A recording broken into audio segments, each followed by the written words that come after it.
Assalamualaikum warahmatullahi wabarakatuh. Kalau kami dari kelompok 5 bahas materi tentang bukti audit dan kertas kerja audit. Bukti audit adalah bukti yang dikumpulkan dan diuji oleh auditor untuk menentukan apakah laporan keuangan disajikan sesuai dengan standar pelaporan keuangan yang berlaku atau sesuai dengan SAK atau sesuai dengan framework pelaporan keuangan atau Financial Reporting Framework. Bukti audit laporan keuangan terdiri yang pertama bukti pembukuan atau accounting records seperti jurnal, buku pembantu, dan buku besar atau file transaksi dan file induk. Yang kedua bukti pendukung atau corroborating information seperti bukti transaksi dan bukti-bukti pendukung pembukuan yang lain.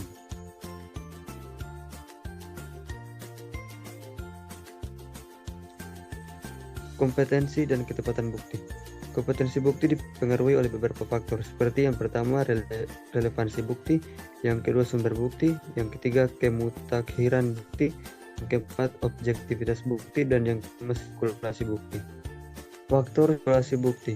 Yang pertama bukti langsung ke auditor, yang kedua bukti dari luar yang diarsip oleh N, yang ketiga bukti kirim ke pihak luar atau turn around dokumen, dan yang keempat bukti intern yang tidak beredar di luar perusahaan. Kecukupan bukti.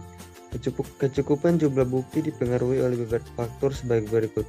Potensi saji dipengaruhi oleh risiko bawaan dan risiko pengendalian serta materialitas saji. Yang kedua, pertimbangan ekonomis.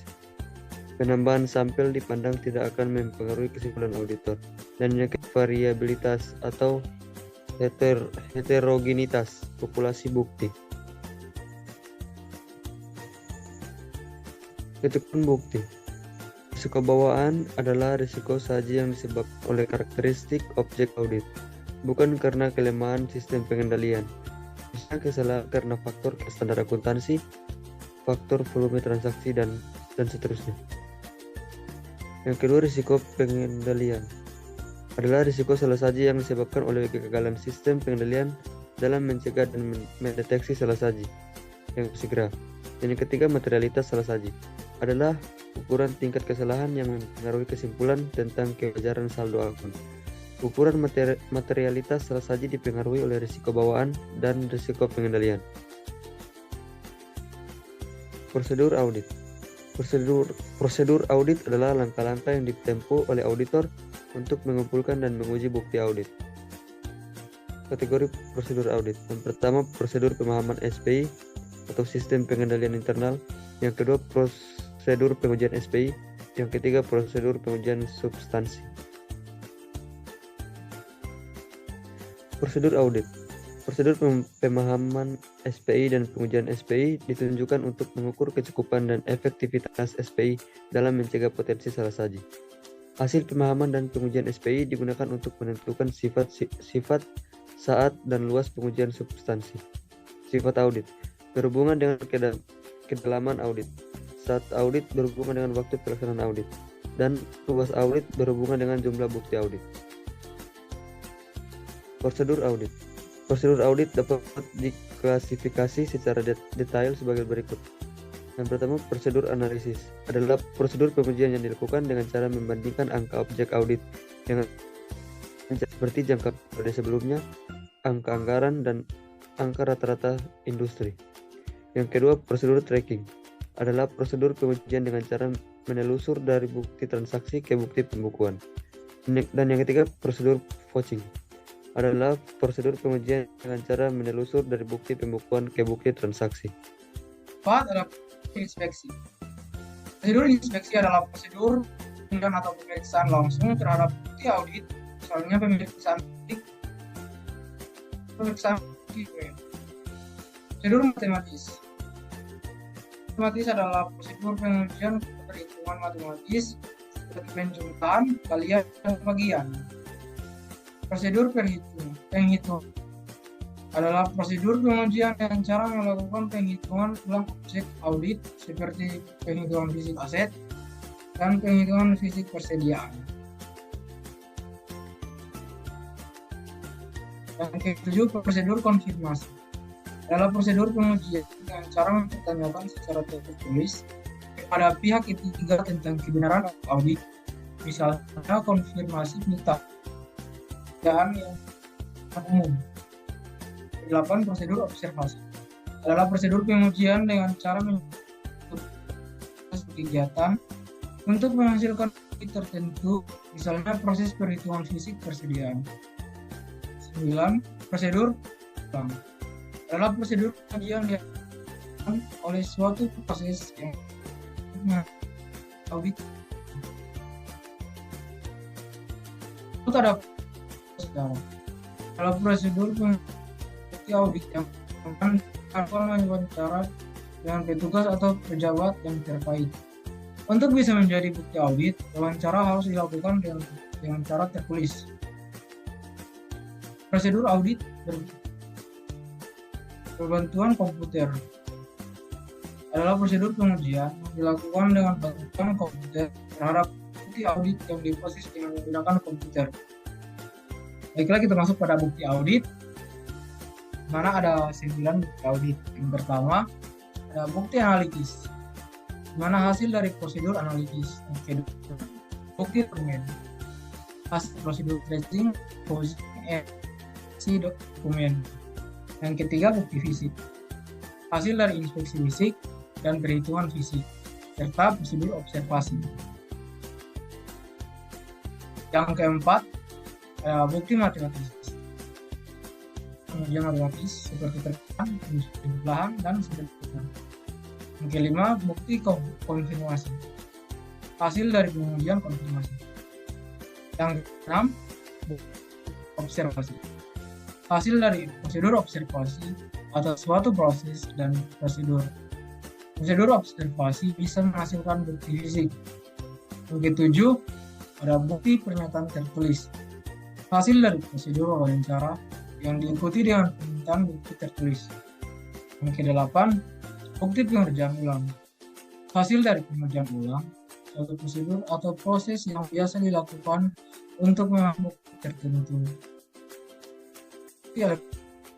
Hasil dari pengujian proses prosedur bukan secara elektronik, serta hasil dari pengujian audit berbantuan komputer.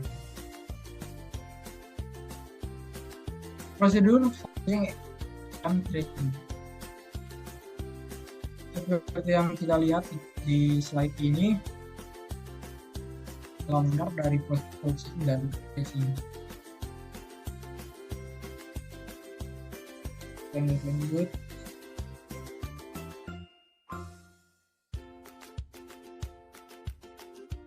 Kertas audit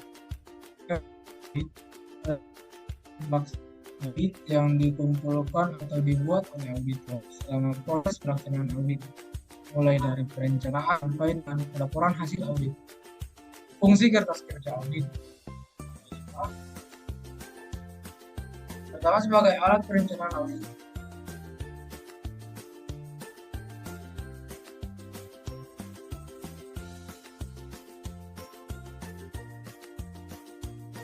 Fungsi kertas kerja audit ada 5. Yang pertama, sebagai alat perencanaan audit. Alat pelaksanaan audit. Yang ketiga, sebagai alat kontrol pelaksanaan audit. Keempat, sebagai alat pembuktian pelaksanaan audit. Dan yang kelima, sebagai alat pendukung kesimpulan audit. Bentuk kertas kerja: program audit berfungsi untuk mendeskripsikan tujuan audit, cara atau prosedur yang harus ditempuh untuk mencapai tujuan audit, pedoman dalam membuat kesimpulan audit, siapa yang harus melaksanakan audit, siapa yang harus mereview kertas kerja audit. Nah, saya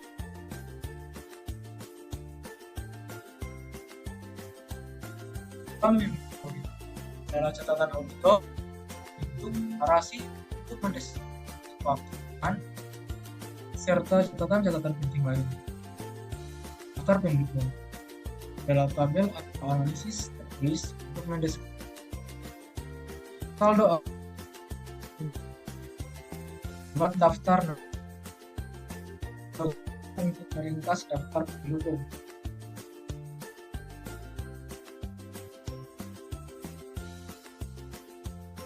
Dan yang kelima, kompilasi kertas kerja. Adalah tabel untuk mengkompilasi seluruh kertas kerja yang dibuat selama pelaksanaan audit. PTB berfungsi untuk memudahkan auditor dalam melihat pengaruh seluruh kertas kerja terhadap laporan keuangan yang diaudit. PTB terdiri dari PTB neraca dan WTB untuk laporan penjualan. Keenam, informasi pendukung adalah sebagai dokumen yang diperlukan untuk kepentingan audit, misalnya kopi manual akuntansi,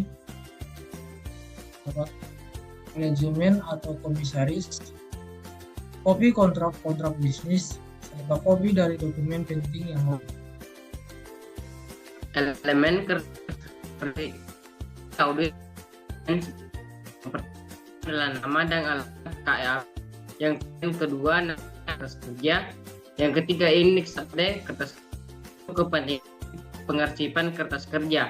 Yang keempat, indeks silang atau cross indexing untuk menandai dari kertas kerja maka suatu data dan ke kertas. Kemudian prosedur audit yang telah dilakukan auditor. Kemudian yang keenam adalah tanggal yang dimana tanda tangan dan nama pembuat kertas kerja serta review kertas kerja.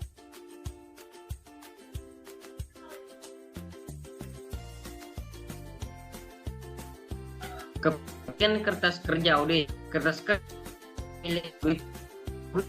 diperkenakan mengungkap kertas kerja kepada siapapun karena kertas kerja memuat rahasia klien. Auditor hanya boleh mengungkap kertas kerja kepada pihak lain karena untuk memenuhi hukum. Arsip kertas kerja audit. Yang pertama, arsip sementara, yaitu untuk kertas kerja yang hanya berhubungan dengan kebutuhan audit tahun berjalan. Kemudian arsip permanen, yaitu arsip yang berguna untuk kertas kerja yang bermanfaat untuk mendukung pelaksanaan audit tahun-tahun yang akan datang. Di sini kami menampilkan ilustrasi bentuk kerja audit, kompilasi kertas kerja ke neraca. Baik, itulah video pembelajaran dari kelompok kami. Jika ada salah kata, mohon dimaafkan karena Tuhan yang Maha Sempurna. Sekian dari kami. Terima kasih.